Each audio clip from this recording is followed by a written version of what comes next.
ಸ್ನೇಹಿತರೆ, ಪಿ.ಸಿ. ಶೇಖರ್ ನಿರ್ದೇಶನದ ಹೊಸ ಚಿತ್ರ ಮಹಾನ್ಗೆ ಶಿವರಾಜ್ ಕುಮಾರ್ ಎಂಟ್ರಿ ಕೊಟ್ಟಿದ್ದಾರೆ. ಅಷ್ಟೇ ಅಲ್ಲ, ಈ ಸಿನಿಮಾ ರಿಲೀಸ್ ಆಗೋಕ್ಕೂ ಮೊದಲೇನೆ ಮಹಾನ್ ಚಿತ್ರದ ನಿರ್ಮಾಪಕರು ಮತ್ತೆ ನಿರ್ದೇಶಕರಾದಂಥ ಪಿ.ಸಿ. ಶೇಖರ್ ಅವರು ಮತ್ತೊಂದು ಹೊಸ ಚಿತ್ರಕ್ಕೆ ಸಹಿ ಮಾಡಿದ್ದಾರೆ. ಈ ಚಿತ್ರದಲ್ಲಿ ಎಲ್ಲರ ಮೆಚ್ಚಿನ ನಟ, ಇವತ್ತಿನ ದಿನದಲ್ಲಿ ಹೆಸರು ಗಳಿಸಿರುವಂತ ನಟರೊಬ್ರು ಹೀರೋ ಆಗಿ ನಟಿಸ್ತಾ ಇದ್ದಾರೆ. ಆ ಚಿತ್ರ ಯಾವುದು, ಯಾರದು ನಟ, ಅದೆಲ್ಲವನ್ನು ಇವತ್ತಿನ ವಿಡಿಯೋದಲ್ಲಿ ನಾನು ನಿಮ್ಗೆ ಹೇಳ್ತೀನಿ. ಮತ್ತೊಂದು ವಿಶೇಷ ಸುದ್ದಿ ಏನು ಅಂತಂದ್ರೆ, ಕನ್ನಡದಲ್ಲಿ ಸೂಪರ್ ಹಿಟ್ ಸಿನಿಮಾಗಳನ್ನ ಬ್ಯಾಕ್ ಟು ಬ್ಯಾಕ್ ನೀಡಿದಂತಹ ಬಿಗ್ ಬಜೆಟ್ಗೆ ಖ್ಯಾತಿಯಾಗಿರುವಂತಹ ನಿರ್ಮಾಪಕರೊಬ್ರು ತಮಿಳಿನ ಜನಪ್ರಿಯ ಸೂಪರ್ ಸ್ಟಾರ್ ಸೂರ್ಯ ಅವರಿಗೆ ಹೊಸ ಚಿತ್ರವನ್ನ ನಿರ್ಮಾಣ ಮಾಡ್ತಾ ಇದ್ದಾರೆ. ಯಾವುದದು ಚಿತ್ರ, ಇದೆಲ್ಲದ್ರ ಬಗ್ಗೆ ಇವತ್ತಿನ ವಿಡಿಯೋದಲ್ಲಿ ನಾನು ನಿಮ್ಗೆ ಹೇಳ್ತಾ ಇದ್ದೀನಿ. ನಿಮ್ಗೆ ನನ್ನ ವಿಡಿಯೋ ಇಷ್ಟ ಆದ್ರೆ ಸಬ್ಸ್ಕ್ರೈಬ್ ಮಾಡಿ, ಶೇರ್ ಮಾಡಿ, ಹಾಗೆ ಸಪೋರ್ಟ್ ಮಾಡ್ತಾ ಇರಿ. ನೀವು ನೋಡ್ತಾ ಇದ್ದೀರಾ ವಾಯ್ಸ್ ಆಫ್ ಪದ್ಮ.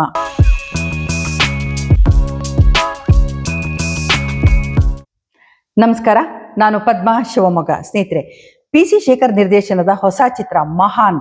ಈ ಚಿತ್ರ ಹಲವು ಕಾರಣಗಳಿಗೆ ಗಮನ ಸೆಳೀತಾನೆ ಇದೆ, ಮತ್ತೆ ಬಹಳ ನಿರೀಕ್ಷೆಯನ್ನು ಕೂಡ ಹುಟ್ಟಾಕಿದೆ ಅಂತ ಹೇಳ್ಬೋದು. ಯಾಕಂದ್ರೆ ಈ ಚಿತ್ರದಲ್ಲಿ ವಿಜಯ ರಾಘವೇಂದ್ರ ಮುಖ್ಯ ಪಾತ್ರದಲ್ಲಿ ನಟಿಸ್ತಾ ಇದ್ದಾರೆ. ಇನ್ನೊಂದು ವಿಶೇಷ ಏನು ಅಂದ್ರೆ, ಈಗ ಶಿವರಾಜ್ ಕುಮಾರ್ ಅವರು ಕೂಡ ಈ ಚಿತ್ರಕ್ಕೆ ಎಂಟ್ರಿ ಕೊಟ್ಟಿದ್ದಾರೆ. ಅಂದ್ರೆ ಸುಮಾರು 9 ವರ್ಷಗಳ ನಂತರ ಶಿವರಾಜ್ ಕುಮಾರ್ ಮತ್ತೆ ವಿಜಯ ರಾಘವೇಂದ್ರ ಅವರು ಒಂದೇ ಸಿನಿಮಾದಲ್ಲಿ ನಟಿಸ್ತಾ ಇರೋದು ವಿಶೇಷ. ಹಾಗಾಗಿ ನಿರೀಕ್ಷೆ ಕೂಡ ಮತ್ತಷ್ಟು ಹೆಚ್ಚಾಗ್ತಿದೆ ಅಂತಾನೆ ಹೇಳ್ಬೋದು. ಈ ಚಿತ್ರದಲ್ಲಿ ರೈತರ ಬದುಕು, ಸಮಸ್ಯೆ, ಇದೆಲ್ಲವನ್ನ ಕೂಡ ಹೇಳಲಾಗ್ತಿದೆ ಅಂತ ಗೊತ್ತಾಗ್ತಿದೆ. ಮತ್ತೆ ಸಾಮಾಜಿಕ ಜವಾಬ್ದಾರಿ ಏನು, ಅವ್ರ ಹೋರಾಟ ಎಂಥದ್ದು ಅನ್ನೋದನ್ನು ಕೂಡ ಹೇಳಲಾಗ್ತಿದೆ ಅಂತ ಗೊತ್ತಾಗಿದೆ. ಮತ್ತೆ ಶಿವರಾಜ್ ಕುಮಾರ್ ಅವರು ಈ ಚಿತ್ರದಲ್ಲಿ ಲಾಯರ್ ಪಾತ್ರದಲ್ಲಿ ನಟಿಸಿದ್ದಾರೆ. ಅಂದ್ರೆ ನಿರ್ದೇಶಕರು ಹೇಳೋ ಪ್ರಕಾರ ಕೆಲವೊಂದು ಮಾತುಗಳು, ಕೆಲವೊಂದು ಸಮಾಜಕ್ಕೆ ಒಳ್ಳೆಯ ಸಂದೇಶಗಳು ದೊಡ್ಡವರ ಬಾಯಲ್ಲಿ ಬಂದಾಗ ತೂಕ ಜಾಸ್ತಿ ಆಗುತ್ತೆ ಅಂತ. ಹಾಗೆ ಶಿವರಾಜ್ ಕುಮಾರ್ ಅವರು ಸಂದೇಶವೊಂದನ್ನ ಸಮಾಜಕ್ಕೆ ನೀಡ್ತಾರೆ ಅನ್ನೋದನ್ನ ನಾವು ಈ ಸಿನಿಮಾದಲ್ಲಿ ನಿರೀಕ್ಷೆ ಮಾಡ್ಬೋದು ಅಂತ ಅನ್ಸುತ್ತೆ. ಈ ಚಿತ್ರದಲ್ಲಿ ವರ್ಷಾ ಬೊಳ್ಳಮ್ಮ ನಾಯಕಿಯಾಗಿ ನಟಿಸ್ತಿದ್ದಾರೆ. ಪ್ರಮುಖ ಪಾತ್ರಗಳಲ್ಲಿ ರಮೇಶ್ ಇಂದಿರಾ, ರಾಧಿಕಾ ನಾರಾಯಣ್ ಮತ್ತು ಮಿತ್ರ, ಕಿರಣ್ ಶ್ರೀನಿವಾಸ್ ಇವರೆಲ್ಲರೂ ಕೂಡ ನಟಿಸಿದ್ದಾರೆ. ಅಂದ್ರೆ ಈ ನಿರ್ದೇಶಕರು ಹೇಳೋ ಪ್ರಕಾರ ಪ್ರತಿಯೊಂದು ಪಾತ್ರಕ್ಕೂ ಕೂಡ ಅದರದೇ ಆದಂತ ಒಂದು ತೂಕ ಇದೆ. ಇಲ್ಲಿ ಹೀರೋ ಹೀರೋಯಿನ್ ಅನ್ನೋದಕ್ಕಿಂತ ಹೆಚ್ಚಾಗಿ ಪಾತ್ರವೇ ಹೆಚ್ಚು ಪ್ರಮುಖವಾದ್ದು, ಅದರ ಕ್ಯಾರೆಕ್ಟರೈಸೇಷನ್ ಇದೆಯಲ್ಲ ಅದೇ ತುಂಬಾ ವಿಶೇಷವಾದ್ದು ಅಂತ ಅವ್ರು ಹೇಳ್ತಾ ಇದ್ದಾರೆ. ಈ ಕಥೆನಲ್ಲಿ ಒಂದಷ್ಟು ಖಂಡಿತ ಟ್ವಿಸ್ಟ್ ಅನ್ನ ನಾವು ನಿರೀಕ್ಷೆ ಮಾಡ್ಬೋದು ಅಂತ ನನಗನ್ಸುತ್ತೆ. ಯಾಕೆಂದ್ರೆ ಅವರ ನಿರ್ದೇಶನದ ಹಲವು ಚಿತ್ರಗಳಲ್ಲಿ ಒಂದು ಸಸ್ಪೆನ್ಸ್ ಅಂತೂ ಖಂಡಿತ ಇರ್ತಿತ್ತು. ಅದು ಟೆರರಿಸ್ಟ್ ಇರ್ಬೋದು, ಮತ್ತೆ ರಾಗ ಇರಬಹುದು, ಮತ್ತೆ ಸ್ಟೈಲ್ ಕಿಂಗ್, ಗಣೇಶ್ ನಟನೆಯ ಸ್ಟೈಲ್ ಕಿಂಗ್ ಚಿತ್ರ ಇರಬಹುದು, ಬ್ಯಾಡ್ ಸಿನಿಮಾ ಇರ್ಬೋದು, ಇದೆಲ್ಲದರಲ್ಲೂ ಕೂಡ ಬಹಳ ಒಂದು ಸಸ್ಪೆನ್ಸ್ ಮತ್ತೆ ಟ್ವಿಸ್ಟ್ ಗಳನ್ನ ನಾವು ನೋಡಿದ್ವಿ. ಅದೇ ರೀತಿ ಮಹಾನ್ ಚಿತ್ರದಲ್ಲೂ ರೈತರ ಕಥೆಯ ಜೊತೆನಲ್ಲಿ ಏನಾದ್ರೂ ಸಸ್ಪೆನ್ಸ್ ಇದೆಯಾ, ಥ್ರಿಲ್ ಕೊಡುವಂತ ವಿಚಾರಗಳು ಇದೆಯಾ ಅನ್ನುವಂತ ಕುತೂಹಲ ಕೂಡ ಈಗ ಪ್ರೇಕ್ಷಕರಲ್ಲಿ ಮೂಡ್ತಾ ಇದೆ. ಈ ಚಿತ್ರವನ್ನ ನಿರ್ಮಾಣ ಮಾಡೋದ್ರ ಮೂಲಕ ಪ್ರಕಾಶ್ ಬುದ್ದೂರು ಅವರು ಮೊದಲ ಬಾರಿಗೆ ಸ್ಯಾಂಡಲ್ವುಡ್ಗೆ ನಿರ್ಮಾಪಕರಾಗಿ ಎಂಟ್ರಿ ಕೊಟ್ಟಿದ್ದಾರೆ. ಮಹಾನ್ ಚಿತ್ರದ ನಿರ್ಮಾಪಕರಾದ ಪ್ರಕಾಶ್ ಬುದ್ದೂರು ಅವರು ತಮ್ಮ 2ನೇ ಚಿತ್ರಕ್ಕೂ ಕೂಡ ಪಿ.ಸಿ. ಶೇಖರ್ ಅವರ ನಿರ್ದೇಶನ ಮತ್ತೆ ಅವರ ಕಥೆಯನ್ನು ಆಯ್ಕೆ ಮಾಡ್ಕೊಂಡಿದ್ದಕ್ಕೆ ಕಾರಣವನ್ನ ಹೀಗೆ ಹೇಳ್ತಾರೆ. ಅಂದ್ರೆ ಪಿ.ಸಿ. ಶೇಖರ್ ಅವರು ಮಹಾನ್ ಚಿತ್ರದ ನಿರ್ಮಾಣದ ಸಂದರ್ಭದಲ್ಲಿ ಸಿನಿಮಾ ಬಗ್ಗೆ ತೋರಿದಂತ ಬದ್ಧತೆ ಮತ್ತು ಅವರು ಕತೆ ಹೇಳುವ ರೀತಿ ನನಗೆ ತುಂಬಾ ಆಕರ್ಷಣೆ ಅಂತ ಅನಿಸ್ತು. ಜೊತೆನಲ್ಲಿ ಈಗ ಡಾರ್ಲಿಂಗ್ ಕೃಷ್ಣಗೆ ನಾವೇನು ಒಂದು ಕಥೆಯನ್ನ ಆಯ್ಕೆ ಮಾಡ್ಕೊಂಡಿದ್ವಿ, ಆ ಕಥೆನ ಕೇಳ್ತಿದ್ದ ಹಾಗೆ ನಾನು ಅದರಲ್ಲಿ ಕರಗೋದೆ, ಮುಳುಗೋದೆ.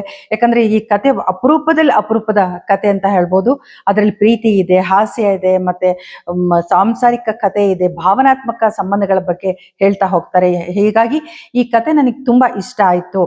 ಮತ್ತೆ ಡಾರ್ಲಿಂಗ್ ಕೃಷ್ಣ ಬಿಟ್ರೆ ಈ ಹೀರೋ ಪಾತ್ರಕ್ಕೆ ಬೇರೆ ಇನ್ಯಾರೂ ಕೂಡ ಸೂಕ್ತ ಅಂತ ನನಗೆ ಅನಿಸ್ಲಿಲ್ಲ. ಹಾಗಾಗಿ ನಾನು ಈ ಕತೆನ ತಕ್ಷಣ ಒಪ್ಕೊಂಡೆ ಅಂತ ಪ್ರಕಾಶ್ ಅವ್ರು ಹೇಳ್ತಾರೆ. ಹಾಗೆ ಡಾರ್ಲಿಂಗ್ ಕೃಷ್ಣ ಅವರು ಕೂಡ ಹೇಳ್ತಾರೆ, ಕತೆ ಕೇಳ್ತಿದ್ದ ಹಾಗೆ ನನಗೆ ತುಂಬಾ ಇಷ್ಟ ಆಗಿ ನಾನು ಒಪ್ಕೊಂಡೆ ಈ ಕತೆನ, ಮತ್ತೆ ತಡ ಮಾಡೋದು ಬೇಡ ಅಂತ ಹೇಳಿ ಎಲ್ಲರೂ ಕೂಡ ಒಂದಾಗಿ ಸಹಿ ಮಾಡಿದ್ದಾರೆ. ಈ ಸಿನಿಮಾ ಈಗ ಪ್ರಾರಂಭ ಆಗಲಿದೆ.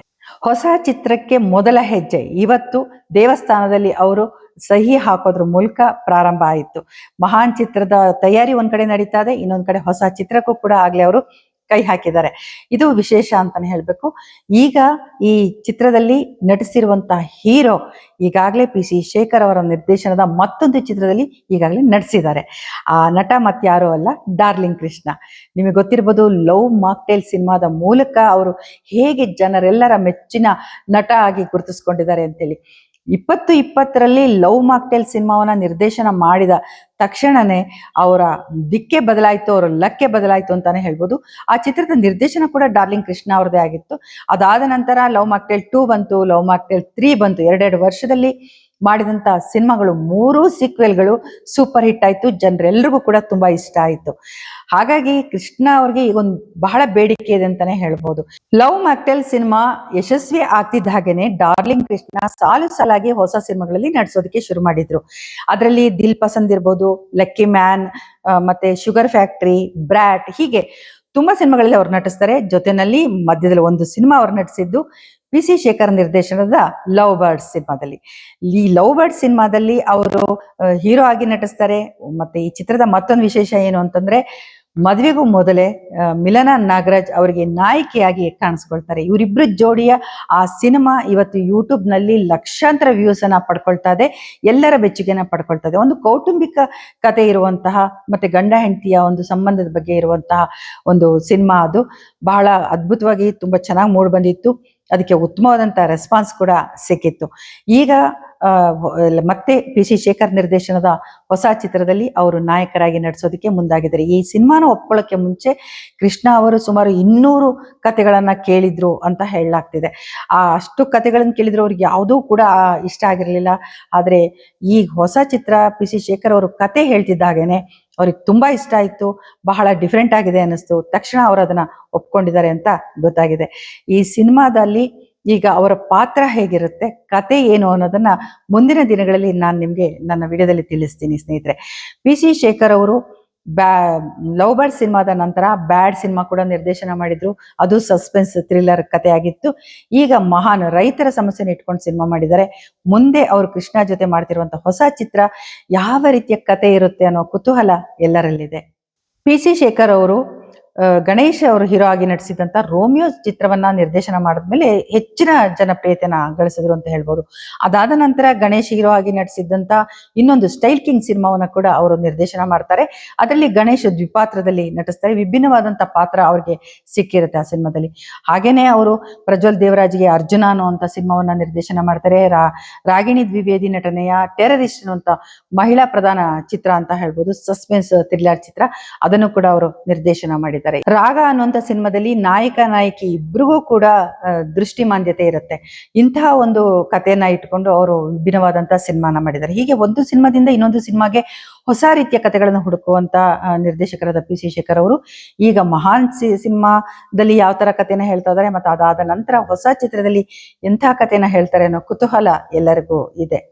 ಇನ್ನು ಕನ್ನಡದಲ್ಲಿ ಸೂಪರ್ ಹಿಟ್ ಸಿನಿಮಾಗಳನ್ನ ಸಾಲು ಸಾಲಾಗಿ ನೀಡಿದಂತಹ ನಿರ್ಮಾಪಕ ಮತ್ತೆ ಕೋಟಿ ಬಜೆಟ್ ನ ಸಿನಿಮಾಗಳಿಗೆ ಹೆಸರಾದಂತಹ ವಿಜಯ್ ಕಿರಗಂದೂರ್ ಅವರು ಹೊಂಬಾಳೆ ಫಿಲ್ಮ್ಸ್ ಮೂಲಕ ಈಗ ಹೊಸ ಚಿತ್ರವನ್ನ ಪ್ರಕಟಿಸಿದ್ದಾರೆ. ಆ ಚಿತ್ರ ಕನ್ನಡದಲ್ಲ, ತಮಿಳಿನ ಸೂಪರ್ ಸ್ಟಾರ್ ಸೂರ್ಯ ಅವರಿಗಾಗಿ ಅವರು ಆ ಚಿತ್ರವನ್ನ ನಿರ್ಮಾಣ ಮಾಡ್ತಿದ್ದಾರೆ. ಈ ಚಿತ್ರದ ಇನ್ನೊಂದು ವಿಶೇಷತೆ ಏನು ಅಂತಂದ್ರೆ, ಜೈ ಭೀಮ್, ಸೂರ್ಯ ನಟನೆಯ ಜೈ ಭೀಮ್ ಚಿತ್ರವನ್ನ ನಿರ್ದೇಶನ ಮಾಡಿದಂತ ಟಿ ಜೆ ಜ್ಞಾನವೇಲನ್ ಅವರು ಈ ಚಿತ್ರವನ್ನ ನಿರ್ದೇಶನ ಮಾಡ್ತಿದ್ದಾರೆ. ಬಯೋಗ್ರಫಿ ಆಧಾರಿತ ಚಿತ್ರ ಇದು.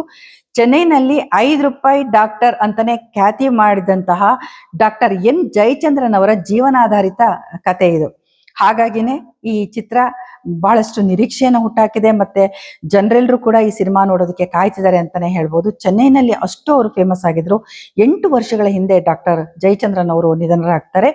ಈಗ ಸೂರ್ಯ ಅವರು ಆ ಪಾತ್ರದಲ್ಲಿ ನಟಿಸಕ್ಕೆ ಮುಂದಾಗಿದ್ದಾರೆ. ಈ ಚಿತ್ರ ನಿರೀಕ್ಷೆ ಹುಟ್ಟಿಸೋದಕ್ಕೆ ಇನ್ನೊಂದು ಏನ್ ಕಾರಣ ಅಂದ್ರೆ, ಜನಪ್ರಿಯ ಸಂಗೀತ ನಿರ್ದೇಶಕ ಸಾಯಿ ಅಭಯಂಕರ್ ಈ ಚಿತ್ರಕ್ಕೆ ಸಂಗೀತ ನೀಡಲಿದ್ದಾರೆ. ಮತ್ತೆ ಸೂರ್ಯ ಅವರ 48ನೇ ಚಿತ್ರ ಇದು. ಸುಮಾರು 100 ಕೋಟಿ ದಾಟೋದ್ರಲ್ಲಿ ಯಾವುದೇ ಅನುಮಾನ ಇಲ್ಲ. ಯಾಕೆ ಅಂತಂದ್ರೆ ಈ ಸೂರ್ಯ ಅವರಿಗೆ ಇರುವಂತ ಸಂಭಾವನೆನೇ ಸುಮಾರು ಒಂದು 40 ಕೋಟಿ ಅಂತ ಹೇಳಲಾಗ್ತಿದೆ. ಇನ್ನ ಮೇಕಿಂಗ್ ಮತ್ತೆ ಬೇರೆ ಬೇರೆ ಜನಪ್ರಿಯ ನಟರು ಕೂಡ ಈ ಸಿನಿಮಾದಲ್ಲಿ ಇರ್ತಾರೆ, ಅನುಮಾನ ಇಲ್ಲ. ಹಾಗಾಗಿ ಬಜೆಟ್ ಕೂಡ ದೊಡ್ಡದಾಗಿರುತ್ತೆ. ಮತ್ತೆ ಇದು ತಮಿಳಲ್ಲಿ ಮಾತ್ರ ರಿಲೀಸ್ ಆಗತ್ತಾ ಅಥವಾ ಕನ್ನಡದಲ್ಲೂ ರಿಲೀಸ್ ಆಗತ್ತಾ ಅನ್ನೋದನ್ನ ಅವ್ರು ಇನ್ನೂ ಹೇಳಿಲ್ಲ. ಬಹುಭಾಷೆನಲ್ಲಿ ರಿಲೀಸ್ ಆಗುವ ಸಾಧ್ಯತೆಗಳು ಹೆಚ್ಚಾಗಿದೆ. ಡಬ್ಬಿಂಗ್ ಅಂತೂ ಇದ್ದೇ ಇರುತ್ತೆ. ಹಾಗಾಗಿ ಈ ಸಿನಿಮಾನ ನೀವು ಕನ್ನಡದಲ್ಲೂ ಕೂಡ ನೋಡಬಹುದು. ಸ್ನೇಹಿತರೆ, ವಿಜಯ್ ಕಿರಗಂದೂರ್ ಅವರು ಕನ್ನಡದಲ್ಲಿ KGF 1, 2 ಮತ್ತೆ ಕಾಂತಾರ ಎಲ್ಲ ಜನಪ್ರಿಯ ಯುವರಾಜ ಮತ್ತೆ ರಾಜಕುಮಾರ ಈ ತರ ಸೂಪರ್ ಹಿಟ್ ಸಿನಿಮಾಗಳನ್ನ ನೀಡಿದಂತ ನಿರ್ಮಾಪಕರು ಇವರು. ಇದಾದ ನಂತರ ತಮಿಳು, ತೆಲುಗಿನಲ್ಲಿ ಕೂಡ ಸಿನಿಮಾಗಳನ್ನ ನಿರ್ಮಾಣ ಮಾಡಿದ್ದಾರೆ, ಮಲಯಾಳಮಲ್ಲಿ ನಿರ್ಮಾಣ ಮಾಡಿದ್ದಾರೆ, ಮತ್ತೆ ಹಿಂದಿನಲ್ಲೂ ಕೂಡ ಈಗಾಗಲೇ ಮಾಡೋದಕ್ಕೆ ಮುಂದಾಗಿದ್ದಾರೆ. ಹಾಗಾಗಿ ವಿಜಯ್ ಕಿರಗಂದೂರ್ ಅವರು ತುಂಬಾ ದೊಡ್ಡ ದೊಡ್ಡ ಪ್ರಯತ್ನಗಳನ್ನ ಮಾಡ್ತಿದ್ದಾರೆ ಅಂತಾನೆ ಹೇಳ್ಬೋದು. ಪ್ಯಾನ್ ಇಂಡಿಯಾ ಸಿನಿಮಾಗಳತ್ತ ಅವರ ಒಲವು ಹಾಗೆ ಮುಂದುವರೆದಿದೆ ಅಂತಾನೆ ಹೇಳ್ಬೋದು. ಸ್ನೇಹಿತರೆ, ನೀವು ನೋಡ್ತಾ ಇದ್ದೀರಾ ವಾಯ್ಸ್ ಆಫ್ ಪದ್ಮ. ನಿಮ್ಗೆ ನನ್ನ ವಿಡಿಯೋಗಳು ಇಷ್ಟ ಆದ್ರೆ ಸಬ್ಸ್ಕ್ರೈಬ್ ಮಾಡಿ, ಶೇರ್ ಮಾಡಿ, ಹಾಗೆ ನೋಟಿಫಿಕೇಶನ್ ಬಟನ್ ಒತ್ತೋದನ್ನ ಮಾತ್ರ ಮರಿಬೇಡಿ. ಮತ್ತಷ್ಟು ಇಂಟ್ರೆಸ್ಟಿಂಗ್ ಆಗಿರೋ ವಿಷಯಗಳೊಂದಿಗೆ ನಾನು ಬರ್ತೀನಿ. ನಿಮ್ಗೆಲ್ರಿಗೂ ಒಳ್ಳೇದಾಗ್ಲಿ. ನಮಸ್ಕಾರ.